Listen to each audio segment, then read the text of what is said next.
Good day or good evening, my friend in beauty. This is Eden here with another video for our Shadow Me series. And today we're going to talk about the Ogbu Signature Hair Regimen. Okay? And I've subtitled this presentation, Sell the Routine and Then Let Them Upgrade Themselves to the Product Line. So before I go into this, I want to explain to you why we're going over this in so much detail, because it is going to be a bit of a longer video. And the reason is that I see so many people just continually posting pictures of their product, nothing else, no explanations really on how to use it, no setup for how special it is, the process that it's been made with, no special instructions on how to use it, and so it's hard to get testimonials. It's hard for people to get results when they don't fully understand how to use the product. We can't just assume that once it's in their hands they'll know what to do, right? So we have to set them up in the buying process, right? In the marketing process, in the brand building process, as well on using it properly and being excited about the product. We also can't wear them out with continual promotional posts. There have to be some that are just about educating them and edifying them. And it's okay that there'll always be a portion that will only receive an educational benefit from engaging with your media and who will never buy. That's part of building the culture. But there is going to be a base that will be consistent buyers because of building that culture. So it's just the service that you must do as a service person. Just like if you had a regular store, if someone came into your store, even if they were just browsing, you would give them the best customer service, because that's just the vibe you want to set. And also because you never know, someone who just came in to browse might end up buying. So it's really important to do that. And one of the easiest ways to do that, because people have a hard time knowing, well, what do I say, is to create a signature regimen around skincare, around hair care, so that you have things to say, right? Then you can explain why each ingredient is in each product, because you've set up a regimen and each part of the regimen has a purpose, and each product in there has the purpose of serving that step of the regimen for the overall health of the hair or the skin. Okay, and so before I go to the next slide, I also want to apologize. You may hear car sounds in the background, you may hear bird sounds in the background, but I really wanted to jam on this and get this done before the kids wake up, because it takes a long time for the video to render and so forth. And hey, this is my life. This is just how I have to work. So, two processes. Okay, so there's two processes in the Ogbu hair regimen. One is washing and the other is styling. Okay, you can't really separate those two, or you can separate those two rather, in that even if you just washed the kids' hair differently, you would see tremendous results. But also, if you just chose only the styling regimen, you would see tremendous results. But working together is where you see the best results. So in washing, the main anchor product in washing is going to be the treatment oil. And why is that? Okay, so why is oil such a big deal? I have 4 blog posts when I was doing my trial run of Ogbu, and I can point those to you, or I'll create a link to the old blog on the page where I upload this. But in there, I discussed the importance of an oil regimen in 4 separate blog posts, or at least 3, I think it was. And I did that because it's that important. You really have to set them up for using an oil consistently, right? And also set them up for being able to discern what are quality oils in their product. Okay, so That's part of the education process. That can be things I continually point them to instead of just, buy my product. And at the end of the blog post, obviously, there will be a link to upgrade themselves and buy the oil, right? And when they get to the oil page, there's always going to be a one-click upsell to upgrade themselves and buy the package, right? But that's how it's a better way of just continually putting the oil itself in the feed. You kind of can vary it up a bit. And these are 3 and 4 different posts. So the pre-poo method or the oil rinse method are the ways in which you can incorporate the Ogbu treatment oil in the regimen. You just have to do what works for you. I will tell my people that I strongly prefer oil rinses just because it's what works for my family. My 5-year-old has special needs, so he's not always going to do what another 5-year-old would do. There are just certain expectations I don't have for him. I try to hold him to certain things and allow him to meet us there in his own time, but it's going to be in his own time with me just continually holding the carrot. So those of you with special needs kids, or maybe even with kids who are very young developmentally, might understand this. But for most families, an oil rinse is going to be realistic for kids under 7. And I also have to think about my demographic. I'm going to get a lot of mothers who are raising a biracial child who themselves might not be black. So they may not have been raised in a culture of doing black hair. So all of these things might be new to them, right? They're starting at a later age after it's just become kind of crazy and they really have to get it under wraps, or they're adopting a child, or they're fostering a child for the first time. So, they're receiving someone for the first time. So it's also easier for them, right? So it's easier for the mom or dad. It's easier on the kid. I feel like oil rinses retain moisture a little bit better because less of the oil is going to be washed out of the hair with an oil rinse, and consequently you get fewer fairy knots, which are those tiny tangles that happen at the end of hair, which can cause breakage, which cause frizz, which make the hair look a little messier, and make detangling a beast. So oil rinses are great for that. I feel like the hair holds up better right after washing. Right after washing, you see a visible difference in the hair. With both tighter textures like mine, like if I wash my hair and I do an oil rinse and I pick my fro out and I leave the house, even without leave-in conditioner, my hair will hold up a little bit better until I can get back home to put the leave-in conditioner in. And with my kids, the same. Like sometimes, Sunday morning has become really busy, and that Sunday morning is traditionally our hair wash day. But Sunday morning is now a time where my kid has a chess class, and this is the day that this teacher has it. And she's the only teacher in this particular area who can do this class, right? So we just make it work. So sometimes I don't get to style her hair before class because her class is earlier in the day. But if I can at least wash it and then just throw it up in a ponytail, if I have done all the steps, which I always do, it looks much better. It can survive and still look like decent hair and still even have some definition to it while it's out with like zero product on it, for a few hours. Also, if for some reason I tend to wash hair in the day because I prefer air drying. I don't like drying with a dryer, and I also don't want my kids to go to bed with wet hair if I can help it. So we don't usually wash at night. I know some people do, but if you do wash at night, and I would advise if you wash at night to style it in the morning. If you wash at night, the hair holds up better overnight after you've done an oil rinse versus after you've done a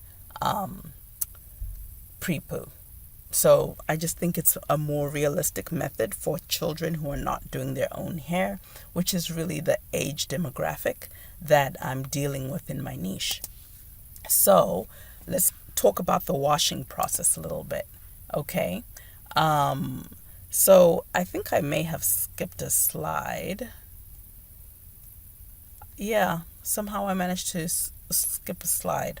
But anyway, let's talk about pre-poo method. And this is a method that works for um, all hair textures, because I have two hair textures that I'm dealing with here. Okay, so a tight, coily hair texture like mine, and a tight, curly, and maybe loose curl pattern, which is, if you're going to do the hair types, 3B to 4A, which is the range that my kids are in, and which most kids who are going to be in Ogbu will be in. But because I'm dealing with multicultural families, I know that there's going to be different textures within the house.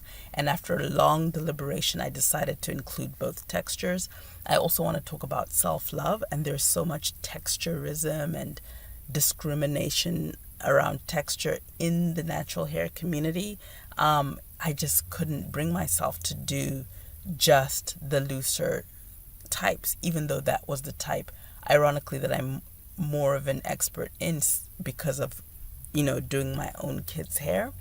Um, and my hair I've always kept super simple, but I've figured it out. I grew it out a little bit just so that I could at least figure that part out. So I've been the guinea pig mostly for that. But in any case, the washing, the pre-poo method, you want to wet the hair or at least dampen it, really well with a mister bottle. You're going to make sure you saturate both the scalp and the hair from root to tip with oil.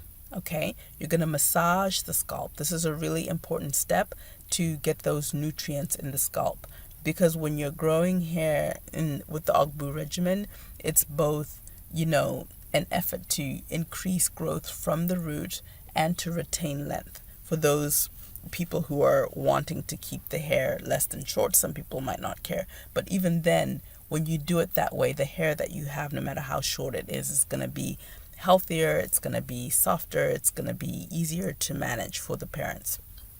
So, if the hair is extra tangled, it's not a bad idea to just start loosening some of the bigger knots during the step, because oil is slippery and the hair is already kind of wet and damp. So that's going to allow you to do that with less breakage, and it's going to help, when you go into shampooing, because if you shampoo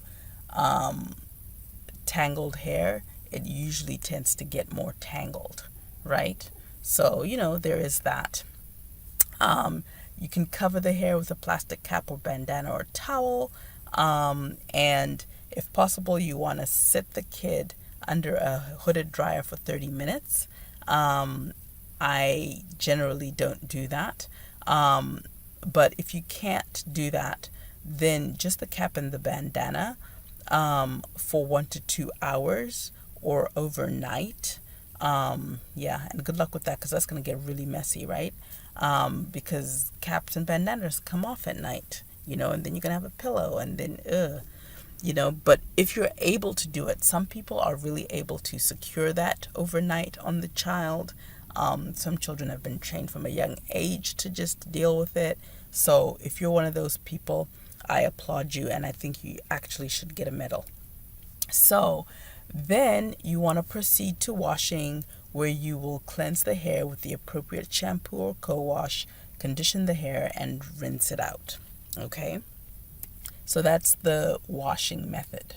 Okay? So if you're using a pre-poo in that detailed way I just described, shampoo, condition the hair, and do most of your detangling on wet. I believe in wet detangling. I know a lot of people do dry and different things, but that's just what works for us.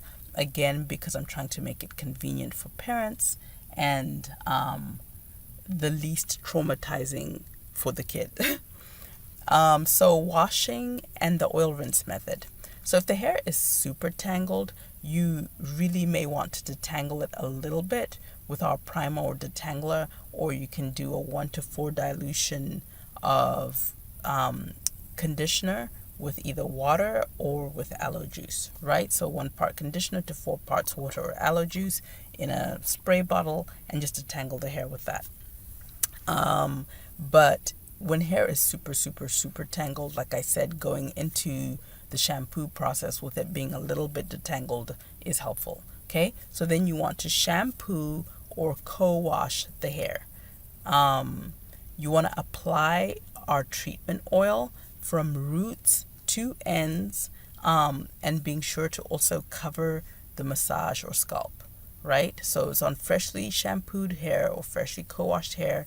You're going to apply the oil thoroughly the same way you did in the pre-poo from root to scalp. The only difference is that you're doing it between the shampoo and washing process, right? So for thicker textures of hair, you can apply conditioner right on top of this oil layer, right? And then start your finger detangling or combing out tangles. And of course, I tell them to use the appropriate tools, and to start from the ends and work their way down to the root. So a wide tooth comb or a curl-friendly detangling tool. For finer textures of hair, sometimes the oil may be a bit much because this is going to be a richer oil. So they will want to rinse the oil out first with just water as much as they can, or even just a little bit, and then apply the conditioner and detangle as above. And then that way less of the oil will be retained by the time you're done. But you still want to retain some oil because that is going to make all the difference. And for some of the finer textures of hair, they might not even need a leave-in if they do this step.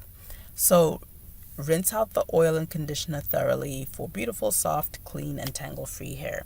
And for some textures of hair, it might even look super detangled, but super defined after. So my son's hair is finer and slightly looser than my daughter's hair. And after this step, his hair looks pretty defined. My daughter's hair used to look pretty defined after this step, but a lot less so now that she's growing and her hair is becoming thicker and the curls are much tighter. Okay, so styling. Okay, so this is where we branch into 2 different methods. I didn't skip a slide, I just was thinking ahead. So for styling, there are 2 methods, right? So for washing, there's one signature method, and you have the option of pre-pooing or oil rinsing. But notice I didn't say anything about not having oil, right? So we always, always, always wash with oil, and especially living in the desert, it's going to help retain that moisture a little bit better.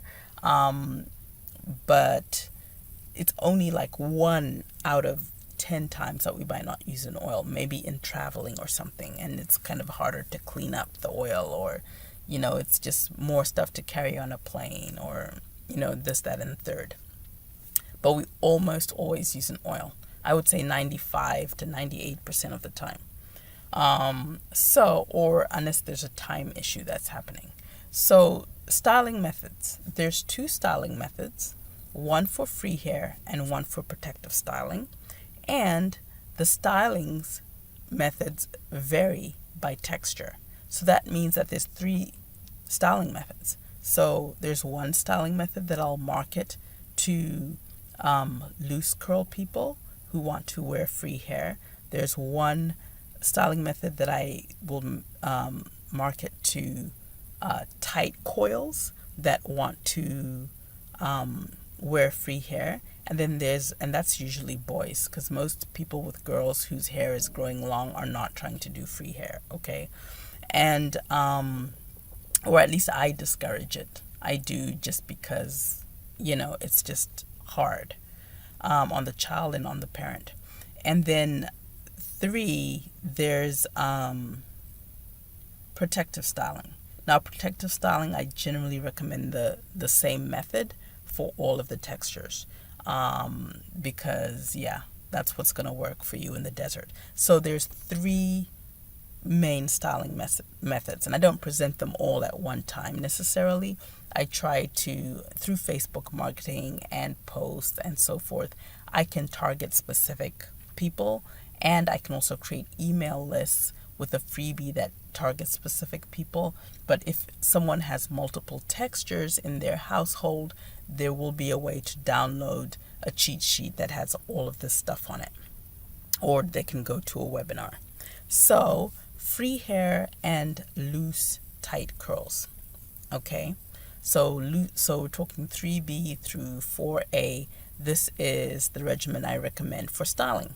So they're going to use duckbill clips or loose bands to section the hair because, once the hair has a certain amount of length or a certain amount of thickness, it's hard to get each strand of hair if you don't section it out. Okay? And because most of the people using this product are going to have kids between the ages of 3 and 11, then the hair has gone past that baby stage. Even if they had like no hair when they were 2, at 3 that hair is coming in. All right, so you just want to section the hair off. You can either do it loosely with your fingers for each step, if the hair is fine or if it's not long. And of course, it's kind of detangled because you're coming fresh out of the washing process. And, if you did the overnight thing, then you just want to, kind of at least spray it so that you can loosen it a bit. And then I also want to emphasize that if they get every section saturated, that is going to be the difference between a 5-day wash and go and one that only lasts 2 days. Right? That it's going to be the difference between a 5-day wash and go that only needs refreshing starting on day 3 versus one where the very next day that they wake up, you already need to start refreshing it. Right? So, yes, it feels like a lot, especially when you're just learning the steps. Once you've learned the steps, it's not a lot. But if you're new to this, the idea of sectioning hair and saturating each strand feels like a lot, but it's really not that much, as those of you with hair of this texture will know. So priming. You want to prime the curls. So you're going to apply the primer generously from root to tip of the hair, and you're going to detangle. You might even want to shingle for people for whom that's important. But really, if you just apply from root to tip and you just kind of run it through the hair and you detangle, that's enough. And why are you doing this? This is going to give the hair needed hydration and nutrients that can then allow all the other products to work better. So it's going to help you absorb all the other products you put on top of it. It's going to saturate the hair shaft with water, and it's going to seal that water in. Okay, so this step is critical in having lasting definition and to have the hair feel soft throughout the week, instead of crunchy, even if you've put gel and other definers in it. Okay, and this step will allow you to refresh the hair with just a light misting of water, because just putting the water alone is going to reactivate the products that are already in it. A light mist of that and scrunch, and we'll talk about scrunching later. And then, or they can use our refresher. So remember, the primer and the refresher are going to be the first products I make. So you'll find out about those in detail and how to make those in detail soon. Then you're going to apply a finishing oil. Okay, so the finishing oil is going to be a lot less heavy than the treatment oil. It's going to be designed to penetrate, to moisturize, and have a little bit of slip if you need to detangle extra, and so forth. So this is going to seal in the primer or the moisturizer, right? And for some families, they're going to need to experiment with whether they want their oil under a leave-in conditioner. So do they want the oil to be step 2 after the primer, or do they want the oil to be step 3 after a leave-in conditioner? But usually what we do is primer, oil, leave-in conditioner, gel.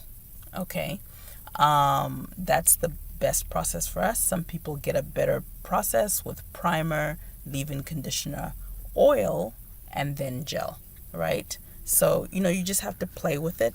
There's no right or wrong. Just do the thing that you see better results with. And on the first day, you can just do one section of the hair with half, half of it with oil as step 2 and the other half with oil as step 3, and just compare sides and see which holds up better. So when you're applying the leave-in conditioner step, right, which is step 3 for us, this may have been step 2 for another family. For tighter texture, the tighter the texture, the lighter the leave-in needs to be for a free hairstyle. It just does. And I also think lighter leave-ins hydrate better, even for protective styles, for tighter curls. You should just seal it in with a butter or an oil, but it just seems to penetrate better because that texture of hair is not as porous. Looser textures, so 3B, 3C especially, tend to do better with like a heavier curl cream, right, for free hair.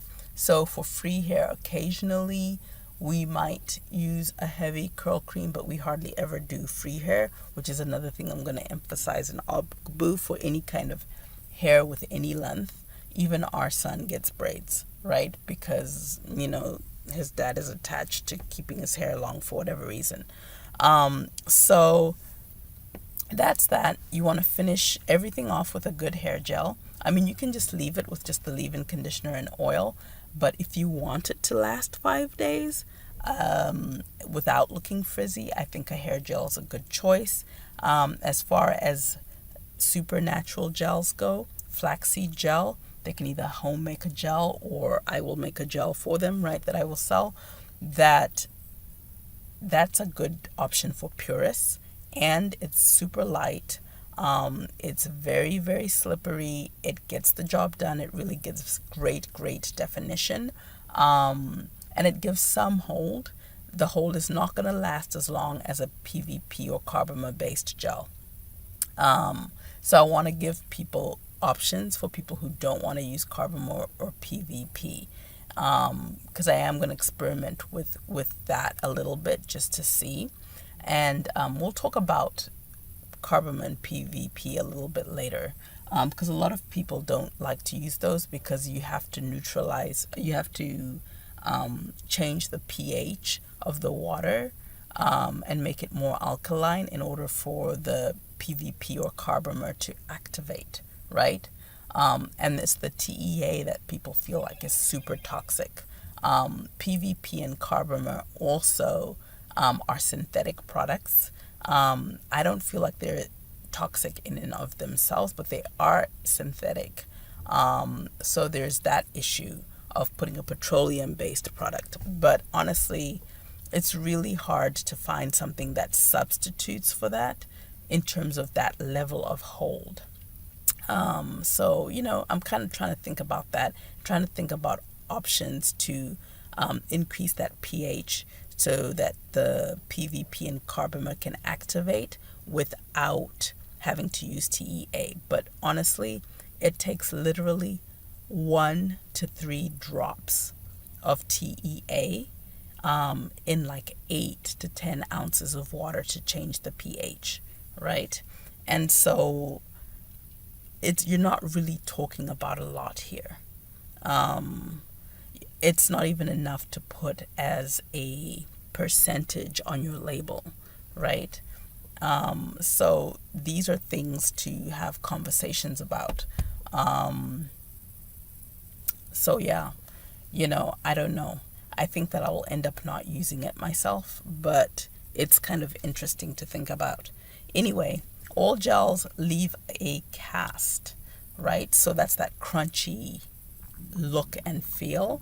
But I want to emphasize to people that they shouldn't worry or obsess about that, because that can gently be scrunched loose with the hands once it's dry. And then once it's dry and scrunched loose, it looks amazing, right? And it is the way to keep the hair the least messy for the longest amount of time. Drying the hair. Okay, so this is where a lot of people go wrong. So let's just say you use a little bit too much product. Sometimes people will use the wrong kind of things to sop up the excess product. So I find a paper towel works the absolute best. And a curl cloth is the second best option. We use curl cloths really mainly to sop up extra water after they just come out of the bath from, washing the hair, right? Um, and then we use a paper towel for this process that I'm describing, whether it be protective style or free hair for the most part. Because I feel like it makes the least frizz, but many people get results with a curl cloth or with an old t-shirt, right? So if you have too much product, that's what you want to do.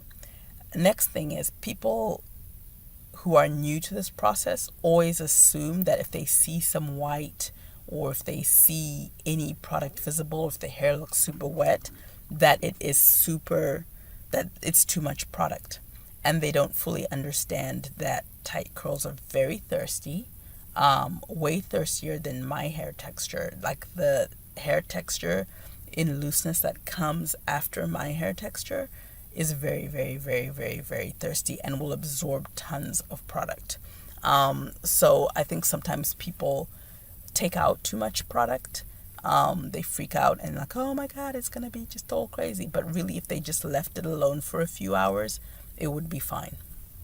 But if you're in a rush to get the hair dry, maybe you're going out, you have an event, you're going to a class or whatever, I would use a diffuser on low to medium heat. Again, you don't want to stroke or rub the curls. You just want to gently cup or palm sections of hair and expose them to the diffuser heat, right? But air drying, honestly, achieves the best results. I am making a brand for people in dry climates. So my tip is just, hey, take the kids outside, have them play, okay? Their hair will dry in no time. So sleeping on hair, so for longer hair, when it's free, I would put it in 2 or 3 super loose braids. So you don't want to braid it really tight at the base.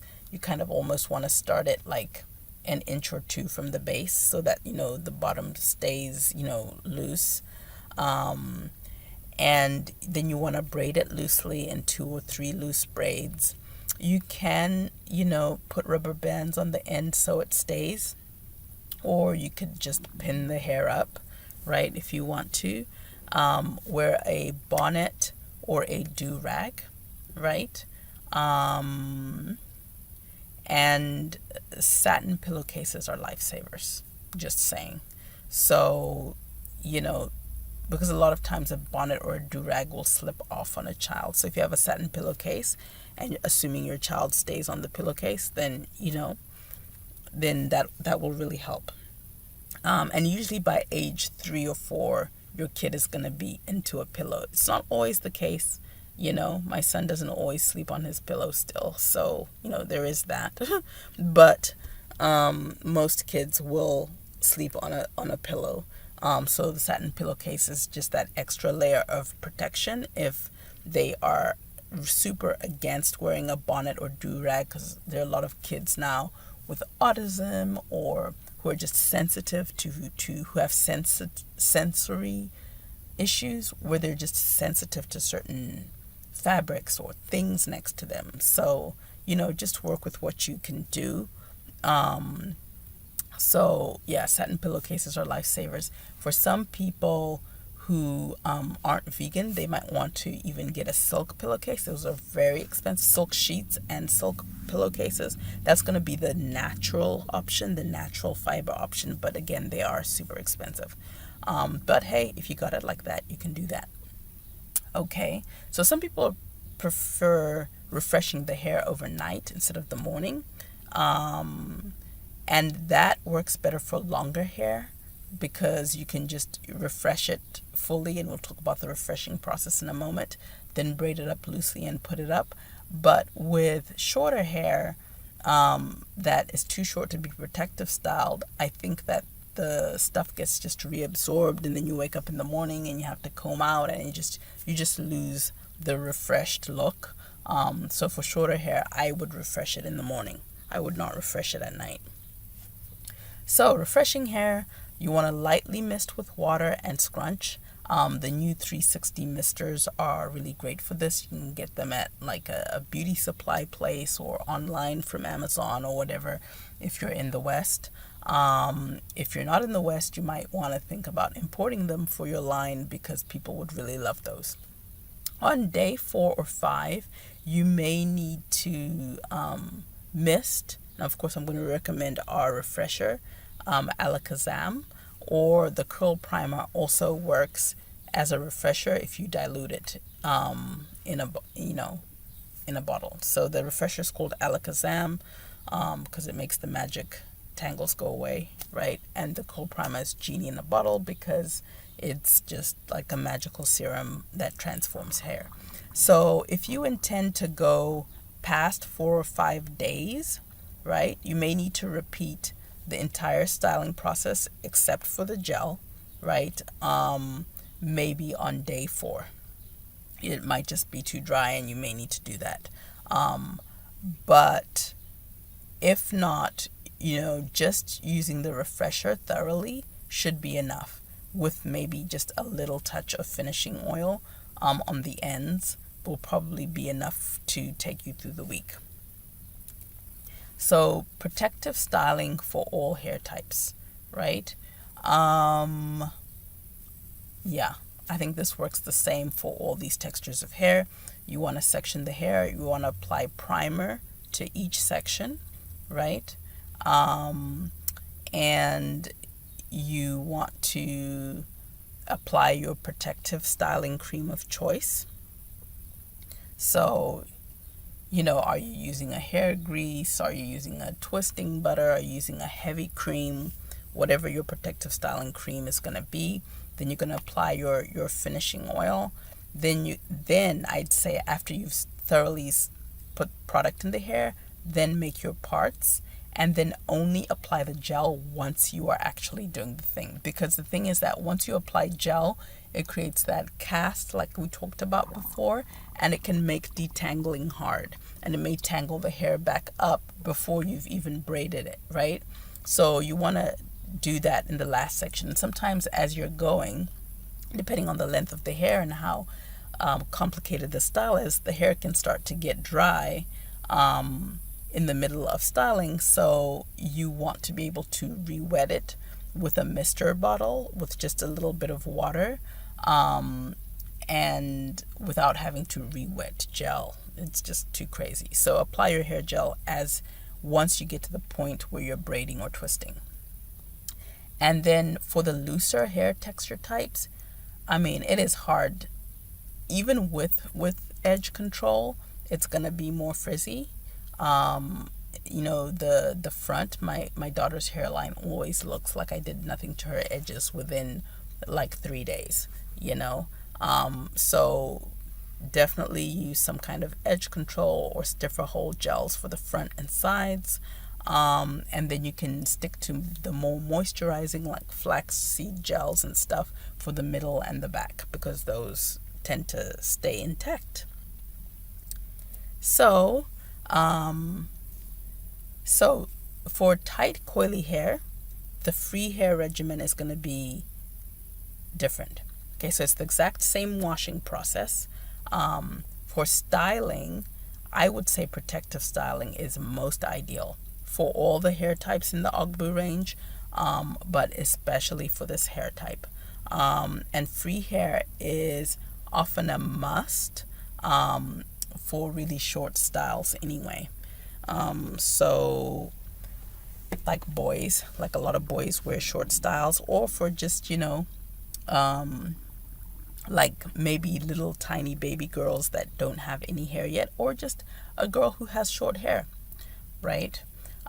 So you want to prime those coils, and this will help to keep the hair soft and popping. For priming curls and coils for this hair texture, the tighter texture like mine, I would use the refresher.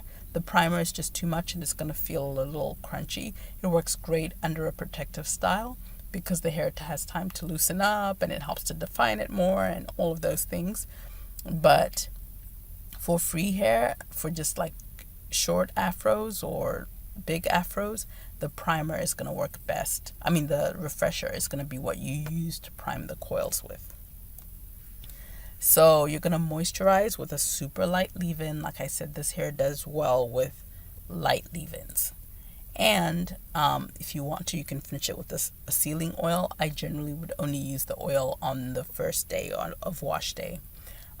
Sleeping on the hair, it's the same as the previous slide. That'll help with, less breakage and all of that, and less drying of the hair. Refreshing hair, you want to mist with water and comb through.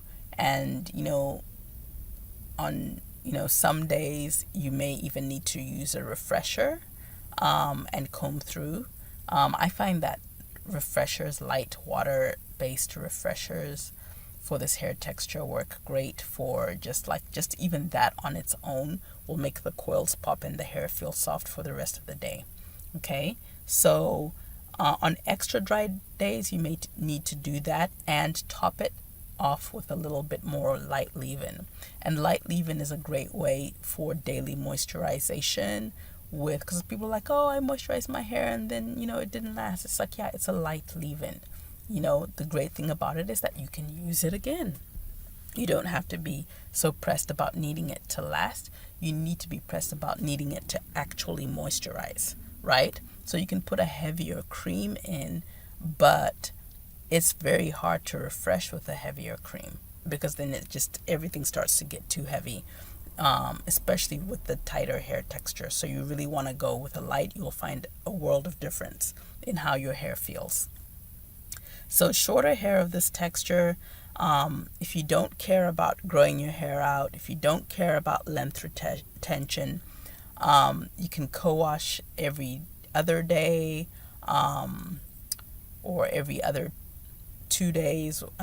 Every other day or two is what I'm trying to say. So every 2 to 3 days. And especially with kids that don't have a dandruff issue, and that is fine. Many people with this hair texture will just wet it in the shower between shampoos, right? And then comb it out. And that's all the refreshing really that's needed. So you can see the value and how I have, I said 26 different talking points. That's what I just had 26 different slides. Each slide had 5 to 10 talking points. So I literally, just on the regimen alone, can do 50 posts for the whole year and, sell product. I advise posting more than once a day, especially when you're new. You really need to do multiple posts a day so you can cover all angles. But we'll talk about that in the upcoming Q&A of planning an Instagram for 30 days. All right. So, but anyway, any of these talking points can be used in an email, in social media, in Facebook ads, right? In webinars, right? So if you have a small snippet that leads to sign up for a webinar, the webinar, you give them the full regimen with the opportunity to upgrade to a package. It can be used in videos, so demo videos where you're actually going through the steps, and those can be a funnel, right, that people get through emails, or that, or you can have it on a sales page. It can also be used for a short ebook on how to take care of your hair. You can do different ebooks for different textures, right?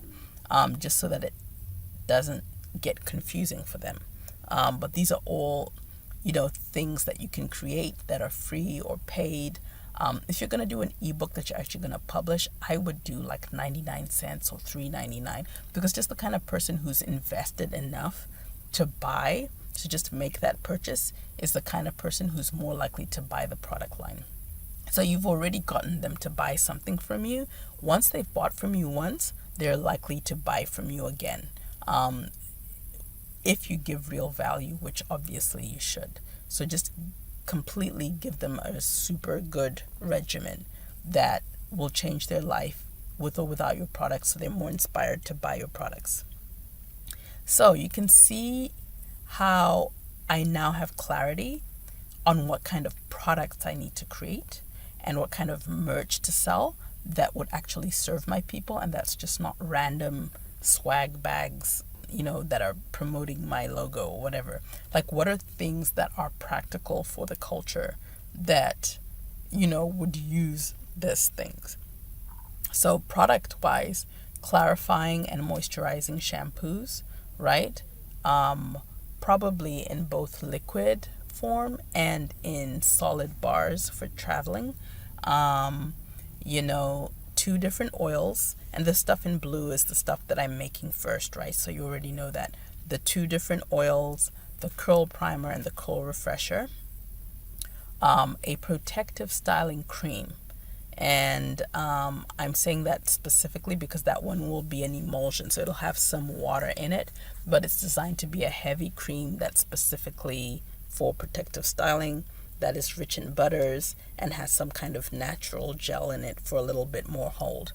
So moisture, humectancy, hold, and emollients. So all in one, so it's not going to be the kind of cream that you would leave in as a curl cream, for example.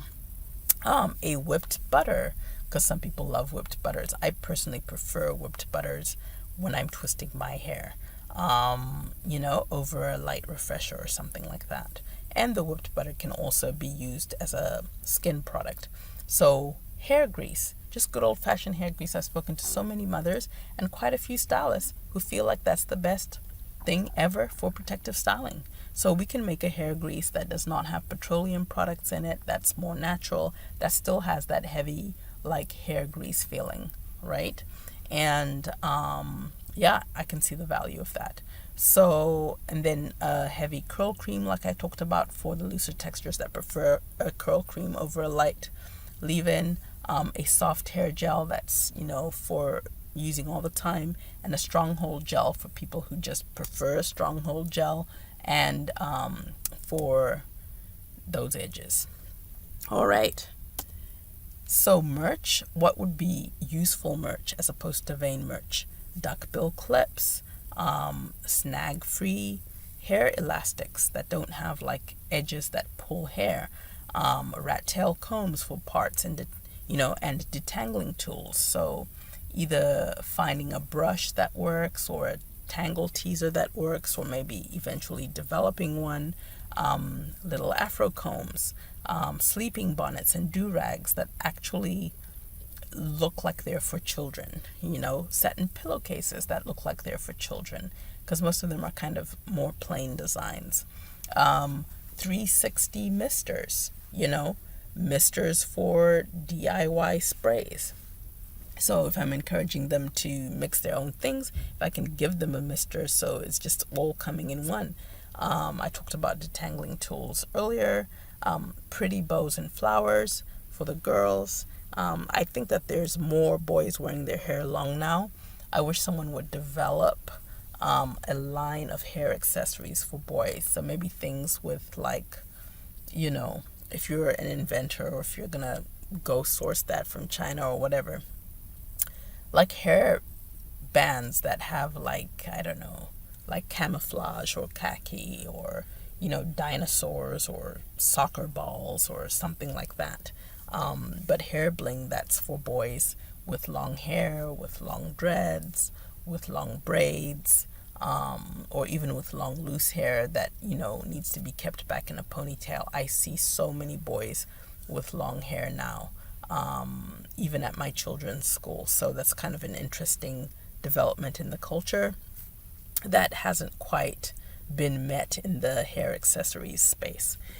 T-shirts for the culture. So, what kind of t-shirts do we want to have? And then self-esteem and self-awareness raising books. So,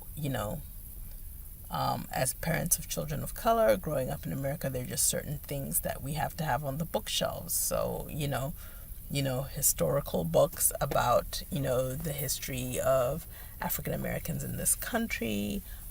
We also try to include cultural books that highlight Black children living in different parts of the world. We have books about multicultural families and multicultural children and their experiences.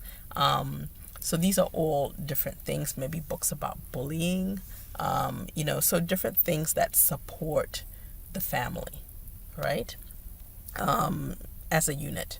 And then, so all of those things I said can be in kits or packages. So if you create a protective styling kit, you have all the hair products, right? But then wouldn't it be convenient if you just learned about protective styling to then have the pillowcases and the bonnets and all these different things just come in a box, so you don't have to go to, the dollar store and to Sally's or to Amazon and order all the stuff, and, just maybe even a box, like we have a kit that's divided up, right, into, like a big tub that has different sections with all the hair clips and the this and that.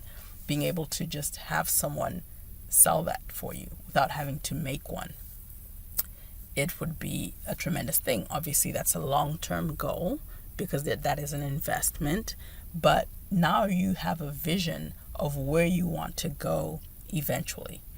In the event that an investor comes, in the event that you make enough money to fund it yourself, or you have the money to fund it yourself, you can now think clearly about the brand vision without being all over the place, just based on the vision.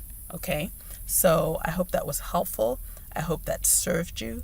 I mostly hope that you will do this too. You won't skip this step and just start selling random products because you're in a rush. Create a regimen. That is going to be the anchor of how you sell this thing. Okay? It is going to be the anchor of how you sell this thing. It's going to be the anchor of how you grow this thing. There are companies who are $1 million companies that only just sell the regimen, right? So sell the regimen, sell the regimen, sell the regimen. All right. So we can call it a day here. Thanks for being with me, my friends, and I will see you in the next video.